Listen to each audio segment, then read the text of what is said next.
अभी हम स्वाभिमान पर चर्चा करने के लिए आए हुए हैं। चारों तरफ स्वाभिमान स्वाभिमान की चर्चा हो रही है और चुनाव बीत गया, सरकार भी गठन हो गया, मुख्यमंत्री भी हो गया, सभी मंत्रिमंडल का गठन हो गया। उसके बाद भी स्वाभिमान स्वाभिमान पर अभी चर्चा चल ही रही है। तो स्वाभिमान के विषय में हम कहना चाहेंगे कि स्वाभिमान स्वयं आत्मा में रहता है, इसे लोगों के सामने प्रकट नहीं किया जाता है। अभिमान को लोगों के सामने या समाज में प्रकट किया जाता है। स्वाभिमान एक व्यक्ति का आत्मविश्वास या स्वविश्वास है, जिन्हें वे अपने अभिरुचियों, कौशलों, ज्ञान और भी चीज़ों को अपने में विश्वास रखते हैं। स्वाभिमान बहुत ही लोकप्रिय चीज़ है। आजकल स्वाभिमान का लोग चर्चा कर रहे हैं।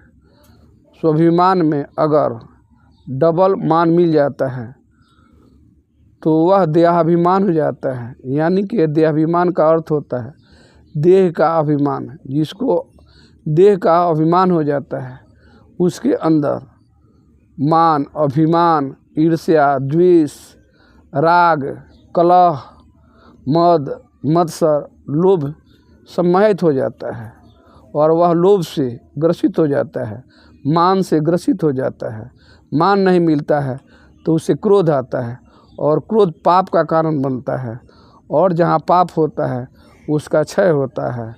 इसलिए हम स्वाभिमानियों से आग्रह करेंगे कि आपका स्वाभिमान तभी अच्छा हो सकता है जब आप परमात्मा के शरण में जाएं।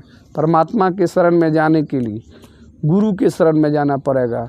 जब आप गुरु के शरण में जाएंगे तो जितना जो है अहंकार रूपी अंधेरा आपको छाया हुआ है, वह गुरु जो है ज्ञान रूपी प्रकाश से चारों तरफ प्रकाशित कर देंगे और आपका स्वाभिमान जो है मान भी दिलाएगा। आपने बहुत सारे महापुरुषों की जीवनी पढ़ा है, आपने वाल्मीकि का जीवनी पढ़ा है, आपने गौतम बुद्ध का जीवनी पढ़ा है, आपने महावीर का जीवनी पढ़ा है, सबका जीवनी पढ़ा है। और जब जो है वाल्मीकि जो डाकू था वह भगवान के शरण में चला गया तो वह वाल्मीकि भगवान बोला। गौतम बुद्ध जब भगवान के शरण में चले गए तो भगवान बुद्ध कहलाए। महावीर जब भगवान के शरण में चले गए तो वे भगवान कहला गए।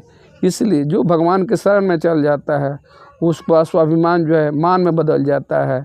यहाँ तक कि चुनाव भी तय आपने देखा कि ऐसे भी अपने क्षेत्र महापुरुष हैं जिन्होंने दूसरे के स्वाभिमान के लिए बहुत कुछ किया और उनको स्वाभिमान दिलाया। आप लोगों ने स्वाभिमान के नाम पर गलत भ्रामक जो है फैलाया, फिर भी जिसने जो है दूसरे को सम्मान दिलाया उसको भगवान ने इतना सम्मान दिलाया है कि चारों तरफ उसका जयकार हो रहा है। इसलिए किसी से राग, द्वेष, ईर्ष्या नहीं करना चाहिए और जब हम दूसरे को सम्मान देंगे तो हमारा खुद जो है मान बढ़ेगा और सम्मान मिलेगा और हमारा स्वाभिमान जो है आत्मा से सन्निहित है वो भी जागृत होगा और भविष्य में अच्छे आदमी बनेंगे।